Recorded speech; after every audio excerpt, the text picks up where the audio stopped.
മെറ്റന ministries YouTube ചാനലിലേക്ക് അവർക്കും സ്വാഗതം. നമ്മൾ കഴിഞ്ഞ എപ്പിസോഡിൽ ദ ലോ ഓഫ് തോട്ട് ആണ് പറഞ്ഞത്, ചിന്തകളുടെ നിയമം. ഇന്ന് നമ്മൾ സംസാരിക്കുന്നത് അടുത്ത ലോ ആണ്, ദ ലോ ഓഫ് കൺഫെഷൻ. എന്നുവെച്ചാൽ കൺഫെഷൻ എന്ന് പറഞ്ഞാൽ വാക്കുകളാണ്, വാക്കുകളാൽ പറയുന്ന കാര്യമാണ്, ഏറ്റുപറച്ചൽ എന്നൊക്കെ പറയാം. വാക്കുകളുടെ ഒരു നിയമം, അങ്ങനെ എടുക്കുന്നതാണ് കുറച്ചുകൂടെ നല്ലത്. വാക്കുകളുടെ ഒരു നിയമം, നമ്മുടെ വാക്കുകൾ ശ്രദ്ധിക്കുക എന്നുള്ളത് എപ്പോഴും ഏറ്റവും പ്രാധാന്യമുള്ളതാണ്. വാക്കുകൾ ഒരു അമ്പ് പോലെയാണ്. ദ വേർഡ് അല്ലേ, യേശുവിനെ കുറിച്ച് വേർഡാണ് പറയുന്നത്. Word is spirit. ഞാനത് വേറെ നേരത്തെ സൂചിപ്പിച്ചു എന്ന് തോന്നുന്നു. വാക്കുകൾ മരിക്കുന്നില്ല. നമ്മുടെ വാക്കുകൾ ഒരിക്കലും മരിക്കത്തില്ല. അത് അനുഗ്രഹമായാലും മരിക്കത്തില്ല, ശാപമായാലും നമ്മുടെ വാക്കിൽ നിന്ന് വരുന്ന മരിക്കത്തില്ല. അതുകൊണ്ടാണ് ആരെയും ശപിക്കരുതെന്ന് പറയുന്നതിൻ്റെ കാര്യം. അനുഗ്രഹിക്കാം, ഒരു കുഴപ്പമില്ല, ശപിക്കരുത്. അതുകൊണ്ട് വിശ്വാസം പറയണം, അവിശ്വാസം പറയരുത് എന്ന് പറയുന്നു. എരിഹോ മതിലിൻ്റെ ചുറ്റും ആൾക്കാർ ഇങ്ങനെ കറങ്ങി നടന്നപ്പോൾ അവരോട് മിണ്ടരുതെന്ന് പറഞ്ഞു. കാരണം അവർ മിണ്ടാണ്, ഈ വലിയ മതിലൊക്കെ കണ്ട് പേടിച്ചിട്ട് അവർ മിണ്ടിയാൽ ചിലപ്പോൾ എന്താ സംഭവിക്കുന്നത്, നെഗറ്റീവായിട്ടുള്ള വാക്കുകളും എല്ലാം വരും. അതുകൊണ്ട് അവരോട് മിണ്ടരുതെന്ന് പറഞ്ഞു. അതിന് അതിൻ്റെതായ പ്രാധാന്യമുണ്ട്. മർക്കോസ് 11:23 ആരെങ്കിലും തൻ്റെ ഹൃദയത്തിൽ സംശയിക്കാതെ താൻ പറയുന്നത് സംഭവിക്കും എന്ന് വിശ്വസിച്ചുകൊണ്ട് ഈ മലയോട് നീ കടലിൽ ചാടിപ്പോകുക എന്ന് പറഞ്ഞാൽ അവൻ പറഞ്ഞതുപോലെ സംഭവിക്കും എന്ന് ഞാൻ സത്യമായിട്ട് നിങ്ങളോട് പറയും. ഇത് എവിടെങ്കിലും ലോകത്ത് നടന്നായിട്ട് നിങ്ങൾക്ക് അറിയാം. യേശു പറഞ്ഞൊരു സ്റ്റേറ്റ്മെൻ്റ് ആണ്. For verily I say unto you, സത്യമായിട്ട് പറയുന്നു എന്നാണ് പറഞ്ഞിരിക്കുന്നത്. എന്നാൽ എൻ്റെ അനുഭവത്തിൽ ഞാനിതുവരെ എങ്ങും കണ്ടിട്ടില്ല. നിങ്ങൾ കണ്ടിട്ടുണ്ടോ എന്ന് എനിക്കറിയത്തില്ല. ആരെങ്കിലും ഒരു മലയോട് കടലിലോട്ട് പോകാൻ പറഞ്ഞാൽ മലയിൽ കടലിൽ പോയിട്ടുണ്ടോ? എന്താ പിന്നെ ഇതിന്ന് പറയുന്നതെന്ന് ചിന്തിക്കുന്നത്. സംശയിക്കാതെ, ഹൃദയത്തിൽ സംശയിക്കാതെ താൻ പറയുന്നത് സംഭവിക്കും. ഞാൻ ഇതിന് കൊടുക്കുന്ന വേറൊരു ഡെഫിനിഷൻ എന്ന് പറഞ്ഞാൽ, അത് കടലിൽ പോയിട്ടില്ലെങ്കിൽ കുറേ കഴിയുമ്പോൾ കടലിൽ പൊക്കോളൂ എന്ന് ഞാനങ്ങ് വിശ്വസിക്കുക. അങ്ങനെ വിശ്വസിക്കാമല്ലോ, ഒരു കുഴപ്പമൊന്നുമില്ലല്ലോ അല്ലേ. എന്നാൽ ഒരു കാര്യം ഉറപ്പാണ്, സംശയിക്കാതെ ഹൃദയത്തിൽ പറയുന്ന കാര്യങ്ങൾ അതുപോലെ സംഭവിക്കും. അവിടെ നിൻ്റെ വാക്കുകൾ ശ്രദ്ധിക്കണം. That is the law of confession. Mathai 12:37 നിന്റെ വാക്കുകളാൽ നീതീകരിക്കപ്പെടുകയും നിന്റെ വാക്കുകളാൽ കുറ്റം വിധിക്കപ്പെടുകയും ചെയ്യും. നിന്റെ വാക്കുകളാൽ, for thy words thou shall be justified and by thy words thou shall be condemned. നിന്റെ വാക്കുകൾ ശ്രദ്ധിക്കണം. അത് കുറ്റം വിധിക്കാനും അല്ലെങ്കിൽ നീതീകരിക്കപ്പെടാനും നിന്റെ വാക്കുകൾ പ്രധാനം. ഈ വാക്കുകൾ ആത്മാവിൽ ഇൻഫ്ലുവൻസ് ചെലുത്തുന്നു എന്ന് ഞാൻ പറഞ്ഞില്ലേ നേരത്തെ. ദൈവം ആത്മാവാണ്, ദ വേർഡാണ്. ദൈവത്തിൽ നിന്ന് വചനമാണ് ക്രിയേറ്റ് ചെയ്യപ്പെട്ടത്. വചനത്താലാണ് എല്ലാം ക്രിയേറ്റ് ചെയ്തത്. ഈ വാക്കുകളെക്കുറിച്ച് ദൈവത്തിൻ്റെ വചനം ജീവനുള്ളതാണ്, അത് ആത്മാവാണ്. അതുകൊണ്ടാണ് ദൈവത്തിൻ്റെ വചനം നമ്മൾ കേൾക്കുകയും പഠിക്കുകയും ഒക്കെ ചെയ്യുന്ന സമയത്ത് നമ്മുടെ ആത്മാവിൽ ഉള്ള രൂപാന്തരം വരുന്നത്. That is the word. അതുകൊണ്ടാണ് അത് ഏറ്റു പറയണം, കൺഫസ് ചെയ്യണമെന്നൊക്കെ പറയുന്നത്. ദൈവം അത് പറയുന്നതിന് കാരണം എന്താണെന്ന് ചോദിച്ചാൽ, നമ്മുടെ മനസ്സിനെയും നമ്മുടെ ആത്മാവിനെയും ബലപ്പെടുത്തുക എന്നുള്ള ഉദ്ദേശത്തിലാണ് പറയുന്നത്. പിശാച് നമ്മുടെ വാക്കുകളെ ശ്രദ്ധിക്കുന്നുണ്ട്. അവൻ നമ്മെ കുറ്റം വിധിക്കാനായിട്ടും നമ്മുടെ വാക്കുകൾ എടുക്കുന്നുണ്ട്. ബൈബിളിൽ നിന്ന് ഒരുപാട് വാക്യങ്ങൾ ഇതുമായിട്ട് ചേർന്ന്, ഈ വാക്കുകളുമായിട്ട് ചേർന്ന് ഒരുപാട് വായിക്കാനായിട്ടുണ്ട്. ഞാൻ ഇത് ഈ ഒരു എപ്പിസോഡിൽ തീർക്കാനായിട്ടാണ് നോക്കുന്നത്. എന്നാൽ പോലും ഇതിന് ഒത്തിരി പ്രാധാന്യമുണ്ട് എന്ന് നമ്മൾ മനസ്സിലാക്കുക. വെളിപ്പാട് പുസ്തകം 12-ാം അധ്യായത്തിൻ്റെ 10-ാം വാക്യത്തിൽ അതിൻ്റെ താഴത്തെ ഭാഗം മാത്രം ഞാൻ വായിക്കുക. നമ്മുടെ സഹോദരന്മാരെ രാപ്പകൽ ദൈവസന്നിധിയിൽ കുറ്റം പറയുന്ന അപവാദിയെ തള്ളിയിട്ട് കളഞ്ഞു. വാക്കുകളാൽ നമ്മളെ കുറ്റം വിധിക്കുന്ന ഒരു അപവാദിയുണ്ട്. അവൻ ദൈവസന്നിധിയിലെ സഹോദരന്മാരെ രാപ്പകൽ കുറ്റം വിധിച്ചുകൊണ്ടിരിക്കുകയാണ്. നിങ്ങളും ഞാനും ചെയ്യുന്ന എന്തെങ്കിലും അബദ്ധങ്ങളുണ്ടെങ്കിൽ അത് ദൈവസന്നിധിയിൽ കയറിപ്പോയി പറയുന്ന ഒരു പിശാച്. അതുകൊണ്ട് there is power what we say or confess. നമ്മൾ പറയുന്ന കാര്യത്തിന് ശക്തിയുണ്ട് എന്ന് നമ്മൾ മറന്നുപോകരുത്. നമ്മുടെ വാക്കുകൾ ശക്തിയുണ്ട്. നമ്മളെ പൈശാചിക ശക്തികളെ ജയിക്കുന്നതും ഡിക്ലെയർ ചെയ്യുന്നതും നമ്മുടെ പ്രാർത്ഥനകൾ കൂടി ഡിക്ലെയർ ചെയ്യുകയും നമ്മൾ കൺഫസ് ചെയ്യുകയും എല്ലാം ചെയ്യുന്നത് വാക്കുകൾ കൂടിയാണ്. അതുകൊണ്ട് അതിന് ശക്തിയുള്ളത്. ചില ആളുകൾ പറയും നമ്മൾ പബ്ലിക്കായിട്ട് പ്രാർത്ഥിച്ചു കഴിഞ്ഞാൽ പിശാച് കേൾക്കും, അതുകൊണ്ട് സൈലൻ്റായിട്ടാണ് പ്രാർത്ഥിക്കുന്നത്. എന്നാൽ പബ്ലിക്കായിട്ട് ശക്തിയോടുകൂടി സൗണ്ടിൽ തന്നെ പ്രാർത്ഥിക്കണമെന്ന് ഞാൻ പറയുന്നത്. കാരണം ആ വാക്കുകൾക്ക് ഒരു പവറുണ്ട്. ആ പവർ റലത്തിൽ ഇങ്ങനെ കറങ്ങുകയാണ്, സ്പിരിച്വൽ റലത്തിലെ. അത് ആ സമയത്ത് തന്നെ അത് ദൂതന്മാരുടെ കയ്യിൽ ചെല്ലും, അവർ ആക്ട് ചെയ്യും. മനസ്സിൽ ചിന്തിച്ചാൽ, മനസ്സിൽ പ്രാർത്ഥിച്ചാൽ ദൈവം കേൾക്കും, പിശാച് കേൾക്കത്തില്ലായിരിക്കാം ബേബി. എന്നാൽ ശക്തിയോടുകൂടി പ്രാർത്ഥിക്കുമ്പോൾ ദൂതന്മാർ ആക്ടിവേറ്റ് ചെയ്യപ്പെടും. സദൃശവാക്യം 18:20 വായുടെ ഫലത്താൽ മനുഷ്യൻ്റെ ഉദരം നിറയും, അധരങ്ങളുടെ വിളവ് കൊണ്ട് അവന് തൃപ്തി വരും. A man's belly shall be satisfied with the fruit of his mouth and with increase of his lips shall be filled. Satisfaction, തൃപ്തി വരുന്നത് വാക്കിലാണ്. 21 വാക്യത്തിലേക്ക് വരുമ്പോൾ മരണവും ജീവനും, സദൃശവാക്യം 18:21, മരണവും ജീവനും നാവിൻ്റെ അധികാരത്തിലിരിക്കുന്നു. മരണവും നാവിൽ കൂടെ വരാം, ജീവനും നാവിൽ കൂടെ വരാം. നാവിനെ തെറ്റായിട്ട് ഉപയോഗിക്കാൻ പറ്റും. അതുകൊണ്ട് നാവിനെ തെറ്റായിട്ട് ഉപയോഗിക്കരുത്. നാവിനെ പ്രോപ്പറായിട്ട് ടൈം ചെയ്ത് ഉപയോഗിക്കണം. പറയാൻ താമസം വേണം, കേൾക്കുന്നതിനും അത് ഗ്രഹിക്കുന്നതിനുമുള്ള സമയം വേണം. അത് കഴിഞ്ഞിട്ടേ പറയാവൂ. എടുത്തു ചാടി നാവ് കൊണ്ടൊന്നും പറയരുത്. യാക്കോബിൻ്റെ ലേഖനം 3-ാം അധ്യായത്തിൻ്റെ 1 മുതൽ ഉള്ള വാക്യം, 1 മുതൽ 10 വരെയുള്ള വാക്യങ്ങളിലെ നാവിനെ കുറിച്ച് പറയുന്ന ഭാഗമാണ്. നിങ്ങളത് വായിച്ചു നോക്കണം.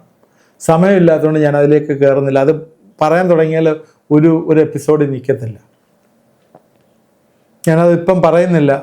നാവ് ശിക്ഷാവിധി കൊണ്ടുവരുന്ന ഒന്നാണ്. നാവ് കടിഞ്ഞാണിട്ട് കാത്തില്ലെങ്കിൽ നമ്മളെ തെറ്റിലേക്ക് നടത്തും, നമുക്ക് ശിക്ഷാവിധി വരും. അതുപോലെ നമ്മൾ അതിൻ്റെ പവറിനെ കുറിച്ച് പറയുന്നത്. ചെറിയൊരു അവയവമാണെങ്കിലും വമ്പ് പറയുന്നു. കുറഞ്ഞ തീ വലിയ കാട് കത്തിക്കുന്നു, നാവ് ഒരു തീ തന്നെ എന്ന് പറയുന്നു. നാവിനെ മനുഷ്യർക്കാർക്കും മരക്കാവുന്നതല്ല. അതുകൊണ്ട് ദോഷമുണ്ടാക്കുന്നു, മരണപരമായ വിഷം നിറഞ്ഞിരിക്കുന്നു. ആ നാവ് കൊണ്ട് കർത്താവിനെ സ്തുതിക്കുന്നു. ഇതെല്ലാം അതിൽ നടക്കുന്നുണ്ട്. അതുകൊണ്ട് ഒരു വായിൽ നിന്ന് തന്നെ സ്തോത്രവും ശാപവും പുറപ്പെടുന്നു എന്നൊക്കെയുള്ള ഭാഗങ്ങൾ യാക്കോബിൻ്റെ ലേഖനം 3:1 മുതൽ 10 വരെയുള്ള ഭാഗങ്ങളെ നിങ്ങൾ വായിച്ചു നോക്കണം. 2 ശമൂവേൽ 1-ാം അധ്യായത്തിലെ ദാവീദ് രാജാവിനോട് ശൗലിൻ്റെ മരണം അറിയിക്കുന്ന ഒരു വ്യക്തിയുണ്ട്.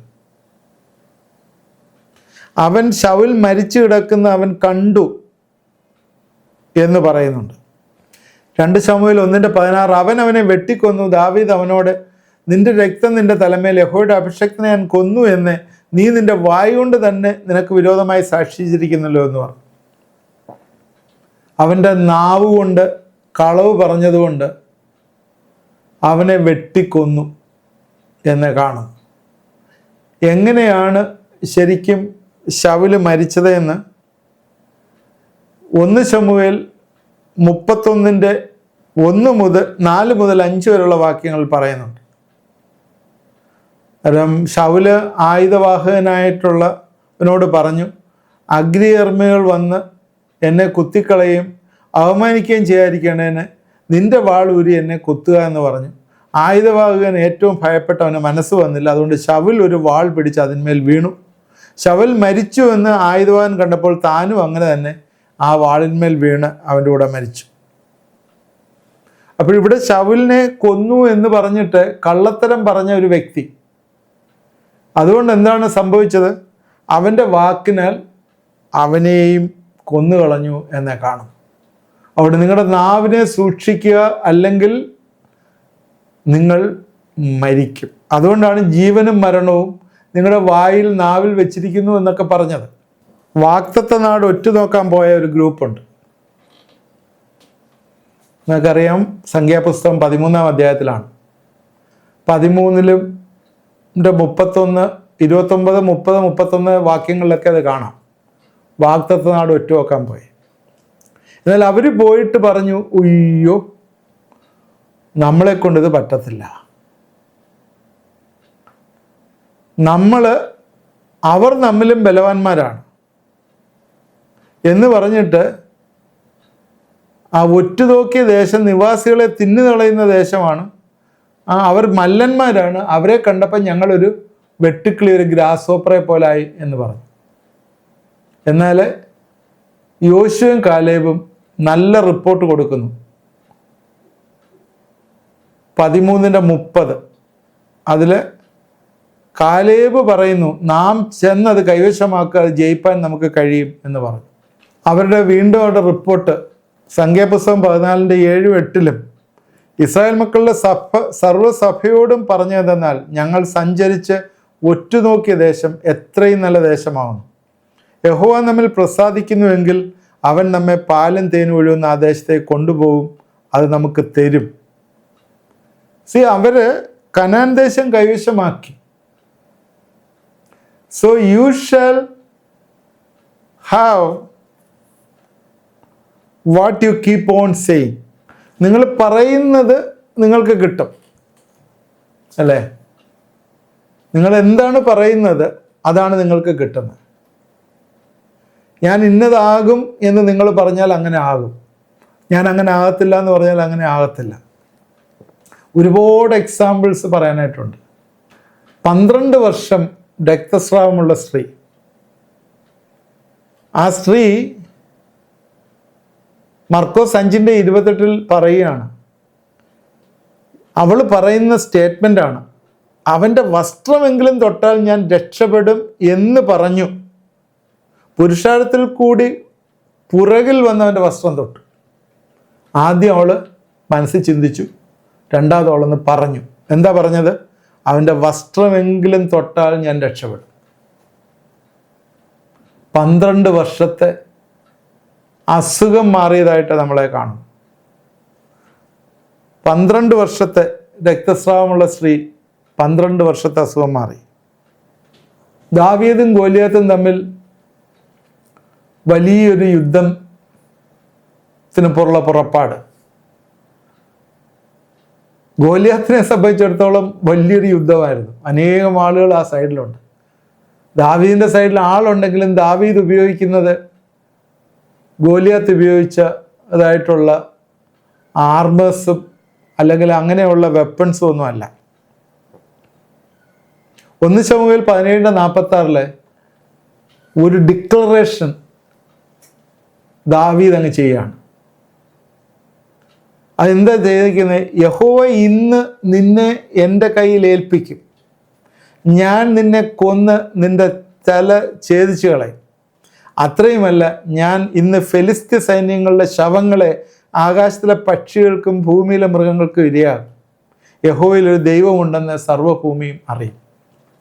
ഒരു ചെറിയൊരു ബാലൻ അവൻ്റെ കയ്യിൽ കവണയും 5 കല്ലും എടുത്തുകൊണ്ട് ഇങ്ങനൊരു ഡിക്ലറേഷൻ നടത്താൻ, അവന് ഗോലിയാത്തിനെ കൊല്ലുമെന്ന് പറഞ്ഞാൽ ഓക്കെ, അവൻ്റെ കൂടെ പറയുന്നത് എന്താണ്? നിന്നെ കൊന്നു മാത്രമല്ല, നിന്റെ തല വെട്ടിയെടുക്കും. ഫെലിസ്ത്യ ദേശത്തിലെ സൈന്യങ്ങളിലെ ശവങ്ങളെ ആകാശത്തിലെ പക്ഷികൾക്കും. ഇതെങ്ങനെയാണ് ചെയ്യുന്നത്? ദാവീദിന് അവനെ കിട്ടി. അതുകൊണ്ട് confession, the law of confession, the law of word is very much important. ഏറ്റവും പ്രധാനപ്പെട്ട ഒന്നാണ്. ഇതുപോലെയാണ് വിശ്വാസം സംസാരിക്കുന്ന കാര്യം. ഞാൻ നേരത്തെ പറഞ്ഞതാണ് എരിഹോ മതിലിൻ്റെ പിടിച്ചടക്കുന്ന കാര്യം. 2 കൊരിന്ത്യർ 4:13 ഞാൻ വിശ്വസിച്ചു, അത് ഞാൻ സംസാരിച്ചു എന്ന് എഴുതിയിരിക്കുന്ന പോലെ വിശ്വാസത്തിൻ്റെ അതേ ആത്മാവ് ഞങ്ങൾക്കുള്ളതിനാൽ ഞങ്ങൾ വിശ്വസിക്കുന്നു, അതുകൊണ്ട് സംസാരിക്കുന്നു. ഞാൻ വിശ്വസിച്ചു, സംസാരിച്ചു. സങ്കീർത്തനം 118:17 ഞാൻ മരിക്കുകയില്ല, ഞാൻ ജീവനോട് ഇരുന്ന് യഹോവയുടെ പ്രവൃത്തികളെ വർണ്ണിക്കും. പറ, നിന്റെ ആയുസ് കൂടട്ടെ. നീ സംസാരിക്കുക, നിന്റെ ആയുസ് കൂടട്ടെ. ഇന്ന് പലരും, എന്നെ കേൾക്കുന്ന പലരും, അയ്യോ എൻ്റെ കാര്യം കട്ടപ്പുകയാണ്, എനിക്കൊരു രോഗം വന്നു, ഇതിൽ നിന്ന് ഞാൻ രക്ഷപ്പെടാൻ പോകുന്നില്ല, അല്ലേ? ഇങ്ങനെ പറയുന്നത്, ഞാൻ ഇതിൽ നിന്ന് രക്ഷപ്പെടാൻ പോകുന്നില്ല. വലിയ പ്രയാസമാണ്, നിങ്ങൾ രക്ഷപ്പെടത്തില്ല. എന്നാൽ ഇവിടെ നോക്കിയ സങ്കീർത്തനക്കാരൻ പറയുന്ന സങ്കീർത്തനം 118:17 ഞാൻ മരിക്കുകയില്ല, ഞാൻ ജീവനോടിരുന്ന് യഹോവയുടെ പ്രവൃത്തികളെ വർണ്ണിക്കുമെന്ന് പറഞ്ഞാൽ ജീവനോടിരുന്ന് യഹോവയുടെ പ്രവൃത്തികളെ വർണ്ണിക്കും. എബ്രായർ 13:6 നമ്മൾ പറയേണ്ട കാര്യമാണ്. വി മേ ബോൾഡ്ലി സേ, നമ്മൾ ശക്തിയോടെ പറയണം, ധൈര്യത്തോടെ പറയണം. ആകയാൽ കർത്താവ് എനിക്ക് തുണ, ഞാൻ പേടിക്കുകയില്ല. മനുഷ്യന് എന്ത് ചെയ്യാൻ കഴിയും? മനുഷ്യന് എന്നോട് എന്ത് ചെയ്യും? കർത്താവ് എനിക്ക് തുണ, ഞാൻ പേടിക്കുകയില്ല എന്ന് ധൈര്യത്തോട് പറയണം. നമ്മൾ പേടി വരുമ്പം, ഭയം വരുമ്പം നമ്മുടെ കൺഫെഷൻ പ്രധാനമാണ്. യഹോവ എൻ്റെ ഇടയനാവുന്നു, എനിക്ക് മുട്ടുണ്ടാകുകയില്ല. സങ്കീർത്തനം 21:1 പറ. കാര്യങ്ങൾ ഏതായാലും ദൈവത്തിൻ്റെ വാഗ്ദത്തങ്ങൾ മാറുകയില്ല. ഇത് ഉറച്ച് പ്രസ്താവിക്കൂ. നിങ്ങൾ വിശ്വാസം പറയുക. സോ വിശ്വാസം പറയണം. Spirit of speaking faith. നമ്മുടെ വിശ്വാസം സംസാരിക്കണം. ദൈവം ഈ നിയമത്തിലാണ് പ്രവർത്തിക്കുന്നത്. ദൈവം അതുപോലെ തന്നെ വിശ്വാസത്തിലും ഓപ്പറേറ്റ് ചെയ്യുന്നുണ്ട്, നമ്മൾ മറന്നു പോരുത്. ഞാൻ ഒരുപാട് വാക്യങ്ങളുണ്ട്, ഇത്രയും വാക്യങ്ങൾ വായിച്ചാൽ ഒരുപാട് സമയം എടുക്കുന്നതുകൊണ്ടാണ് വായിക്കാത്തത്. മർക്കോസ് 11:22 യേശു അവരോട് ഉത്തരം, ദൈവത്തിൽ വിശ്വാസമുള്ളവർ ആയിരിക്കും. സോ നമ്മൾ ദൈവത്തിൽ ഉണ്ടാവണം. God also operate in faith. റോമർ 4:17 അബ്രഹാമിൻ്റെ ഫെയ്ത്തിനെ കുറിച്ച് പറയുന്നുണ്ട്. ദൈവം അബ്രഹാമിൻ്റെ പേര് മാറ്റി അബ്രഹാമാക്കി. അബ്രഹാം എന്ന് പറഞ്ഞാൽ എന്താണ്? അബ്രഹാം എന്ന് പറഞ്ഞാൽ എക്സോൾട്ടഡ് ഫാദർ, ഉയർത്തപ്പെട്ട ഫാദർ. അബ്രഹാം എന്ന് പറഞ്ഞാൽ ഫാദർ ഓഫ് മെനി നേഷൻ, അനേക നേഷൻ്റെ വിശ്വാസികളുടെ എല്ലാവരുടെയും പിതാവായിട്ട് മാറ്റി. ഈ പേരുമാറ്റത്തിലൂടെ ദൈവം എന്താ പറയുന്നത്? നീ അനേക രാജ്യത്തിന് പിതാവായിരിക്കും. അബ്രഹാമിന് കുഞ്ഞുങ്ങളില്ല. അതുകൊണ്ടാണ് അബ്രഹാം ആശയ്ക്ക് വിരോധമായി ആശയോട് വിശ്വസിച്ചു. നിങ്ങളുടെ ജീവിതത്തിൽ നിങ്ങൾ വെല്ലുവിളികളെ നേരിടുന്നവരായിരിക്കാം. ആ വെല്ലുവിളികളെ അതിജീവിക്കാനായിട്ട് വിശ്വാസം ഇല്ലാത്ത കാര്യങ്ങൾ വിശ്വാസത്തോട്, എന്നുവെച്ചാൽ വിശ്വാസത്തോട് ഇല്ലാത്ത കാര്യങ്ങളെ വിളിച്ചു വരുത്തണം. അതാണ് ആവശ്യം. അത് നമ്മുടെ നാവ് കൊണ്ട് വിളിച്ചു വരുത്തുകയാണ്. യേശു യായിറോസിൻ്റെ മകൾ ഉറങ്ങുകയാണെന്ന് പറഞ്ഞു. ആളുകൾ പറഞ്ഞു മരിച്ചുപോയി, അല്ലേ? യേശു പറഞ്ഞു അവൻ ഉറങ്ങുകയാണ്. അക്കോർഡിംഗ് ടു ഫെയ്ത്ത്, വിശ്വാസത്താലെ death was like a sleep. ഒരു മരണം ഒരു ഉറക്കം പോലെയാണ്. ദൈവത്തിന് സത്യമാണ്. അതുകൊണ്ടാണ് പറഞ്ഞ് അവർ ഉറങ്ങുകയാണ്. ഇത് ചിലപ്പോൾ വസ്തുക്കൾക്ക് വിരുദ്ധമായി നിങ്ങൾ പറയാം. നിങ്ങൾ കാണുന്നതും കേൾക്കുന്നതും മാത്രമേ വിശ്വസിക്കുകയുള്ളൂ. ചിലപ്പോൾ അത് വിശ്വാസത്തിനൊരു വിലങ്ങുതടിയാവും. ദൈവമെന്ന സത്യം കൺഫസ് ചെയ്യുക വിത്തൗട്ട് വേവറിങ്, ഒരിക്കലും മാറിപ്പോകാതെ, എന്നുവെച്ചാൽ ഇളകിപ്പോകാതെ പ്രത്യാശയുടെ സ്വീകാര്യം മുറുകെ പിടിക്കുക. വാഗ്ദത്തം ചെയ്തവൻ വിശ്വസ്തനല്ലോ, എബ്രായർ 10:23. അതുകൊണ്ട് നമ്മുടെ വാക്കുകൾ, വിശ്വാസത്താലുള്ള വാക്കുകൾ പറയുമ്പോഴേ എല്ലാ പ്രതികൂലമായിട്ടുള്ള സാഹചര്യങ്ങളും മാറിപ്പോകും. വിശ്വാസത്തിൻ്റെ വാക്കുകൾ നമ്മൾ സംസാരിക്കുമ്പോഴേ എല്ലാ പ്രതികൂലങ്ങളും മാറും, സാഹചര്യങ്ങളെല്ലാം നമുക്ക് അനുകൂലമാകും. ഞാൻ എത്ര എക്സാമ്പിൾസ് എടുത്ത് പറഞ്ഞു. ബൈബിളിൽ നിന്ന്, പഴയ നിയമത്തിൽ നിന്നും പുതിയ നിയമത്തിൽ നിന്നും, യേശുക്രിസ്തുവിൻ്റെ ജീവചരിത്രത്തിൽ നിന്നും, ഒരുപാട് പേരുടെ അനുഭവത്തിൽ നിന്നും പറഞ്ഞു. ദ ലോ ഓഫ് കൺഫെഷൻ, നിങ്ങളുടെ വാക്ക്, ഇത് ബൈബിളിലൊരു നിയമമായിട്ട് നമ്മൾ കൊണ്ടുവരികയാണ്. നിങ്ങൾക്കറിയാമല്ലോ, ഇങ്ങനൊരു വാക്യങ്ങൾ മാത്രമേ ബൈബിളിലുള്ളൂ. അതുകൊണ്ട് ഇതിനകത്ത് വലിയൊരു സത്യമുണ്ട്. ഈ സത്യം നമ്മൾ മനസ്സിലാക്കണം. നിങ്ങളുടെ നാവ് കൊണ്ട് വിശ്വാസം പറയുന്നവരാണെങ്കിൽ നിങ്ങളുടെ ജീവിതത്തിൽ നിങ്ങൾ അത്ഭുതങ്ങളെ കാണും എന്ന് 100% അടിവരയിട്ട് ഞാൻ വീണ്ടും പറയും. നിങ്ങളുടെ നാവ് കൊണ്ട് വിശ്വാസം പറയുന്നവരാണെങ്കിൽ നിങ്ങളുടെ ജീവിതത്തിൽ അത്ഭുതങ്ങളെ കാണും. എൻ്റെ രോഗം മാറും, എൻ്റെ കടബാധ്യത മാറും, ഞാൻ ദൈവത്തിൻ്റെ വഴിയിൽ ജീവിക്കും, ദൈവത്തിൻ്റെ മക്കളെ പോലെ ജീവിക്കും, ഞാൻ വലിയ അത്ഭുതങ്ങളെ ചെയ്യും. I am not an extraordinary, I am not an ordinary person. ഞാൻ സാധാരണ മനുഷ്യനല്ല. നിങ്ങൾക്കത് പറയാനായിട്ട് പറ്റണം. അവിടെയാണ് the law of confession work. ദൈവമായ കർത്താവെ, ഇത് കണ്ടുകൊണ്ടിരിക്കുന്ന എല്ലാവരെയും ഞങ്ങൾ ഏൽപ്പിച്ച് പ്രാർത്ഥിക്കുന്നു. ദൈവമേ, ഈ നിയമം ഞങ്ങളുടെ നാവിൽ കൂടി വിശ്വാസം പറയുന്നൊരു നിയമം, അത് ഞങ്ങൾ ചെയ്യുവാൻ കർത്താവ് കൃപയൊരുക്കണം, സഹായിക്കണം. ഹല്ലേലൂയ. ഈ ദിവസങ്ങൾ ശക്തിയോടുകൂടി ഞങ്ങളുടെ നാവുകളെ അതിനുവേണ്ടി വിനിയോഗിക്കുവാൻ സഹായിക്കണം. ഞങ്ങളുടെ വാക്കുകൾ മരിക്കുന്നില്ല, അത് റലത്തിലുണ്ട്, അത് നഷ്ടപ്പെട്ടു പോകുന്നില്ല. അത് ദൂതന്മാർ തക്ക സമയത്ത് അതിന് ഉത്തരം തരും. ഞങ്ങളുടെ പ്രാർത്ഥനകൾ പോലും ദൈവസന്നിധിയിലെ ഉത്തരത്തിന് വേണ്ടി വെയിറ്റ് ചെയ്യുന്ന അനേകം പ്രാർത്ഥനകൾ ഞങ്ങൾ വിട്ടിട്ടുണ്ട്. അതുകൊണ്ട് ഞങ്ങൾ വിശ്വാസത്തിൽ അത് ഡിക്ലെയർ ചെയ്ത് പറയുകയാണ്, ഞങ്ങൾ ജയിക്കും, ഞങ്ങൾ ജയം പ്രാപിക്കും. ഞങ്ങൾ കർത്താവെ തോൽവിക്ക് വേണ്ടി അല്ല യുദ്ധം ചെയ്യുന്നത്, ഞങ്ങൾ ജയാളിയാണ് യുദ്ധം ചെയ്യുന്നതെന്ന് പറവാൻ കർത്താവെ ഇത് കണ്ടുകൊണ്ടിരിക്കുന്നവർക്ക് സഹായിക്കുക, ഇടവരുത്തുകയും ചെയ്യണമേ. ജീവിതത്തിൽ ഏതെങ്കിലും തോൽവിയുടെ വക്കിൽ നിൽക്കുന്നുണ്ടെങ്കിൽ ദൈവത്തിൻ്റെ വലിയൊരു വെളിപ്പാട് ഇന്ന് അവരുടെ ജീവിതത്തിൽ കൊടുക്കണം. അല്ല, ഞാൻ ജയം പ്രാപിക്കുക തന്നെ ചെയ്യും എന്ന് പറവാൻ കർത്താവെ നീ കൃപയൊരുക്കം സഹായിക്കുകയും ചെയ്യണമേ. അങ്ങനെ വലിയൊരു കോൺഫിഡൻസ് യഹോവയുടെ പക്ഷത്തുണ്ട്. ഞാൻ മനുഷ്യൻ എന്നോട് എന്ത് ചെയ്യുവാൻ കഴിയും എന്നുള്ള ഒരു ഡിക്ലറേഷൻ ചെയ്യുവാൻ, ധൈര്യത്തോട് പറവാൻ കർത്താവെ നീ സഹായിക്കുക, ഇടവരുത്തുകയും ചെയ്യണമേ. ഇത് കണ്ടുകൊണ്ടിരിക്കുന്ന എല്ലാവരും ഞങ്ങൾ അനുഗ്രഹിച്ച് പ്രാർത്ഥിക്കുന്നു. ഈ ദിവസങ്ങൾ ദൈവത്തിൻ്റെ വഴികൾ അവർക്ക് വെളിപ്പെട്ട് വരട്ടെ എന്ന് പ്രാർത്ഥിക്കുന്നു. നിഗൂഢമായ വഴികൾ അവരുടെ ജീവിതത്തിൽ വെളിപ്പെട്ട് വരട്ടെ എന്ന് പ്രാർത്ഥിക്കുന്നു. എൻ്റെ കരങ്ങളിലേക്ക് ഏൽപ്പിക്കുന്ന പ്രാർത്ഥന കേട്ടോർത്ത് സ്തോത്രം. യേശുവിൻ്റെ നാമത്തിൽ പ്രാർത്ഥിക്കുന്നു, കേൾക്കണമേ, ആമേൻ.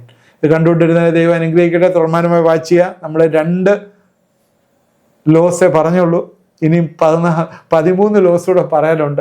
നിങ്ങൾ ഇതിനോട് കൂടെ ഇരിക്കണം. നിങ്ങൾക്കിത് പ്രയോജനമായി തീരും. എന്തെങ്കിലും നിങ്ങൾക്ക് ഡൗട്ട്സ് ഉണ്ടെങ്കിൽ ആ കമൻറ്റ് ബോക്സിലിടുക. നിങ്ങൾ ഫ്രണ്ട്സിന് ഷെയർ ചെയ്ത് കൊടുക്കുക. പ്രെയർ റിക്വസ്റ്റുകൾ അയച്ചു തരിക. ആദ്യമായിട്ട് കാണുന്നത് സബ്സ്ക്രൈബ് ചെയ്യുക. ദൈവം നമ്മളെല്ലാവരെയും അനുഗ്രഹിക്കട്ടെ.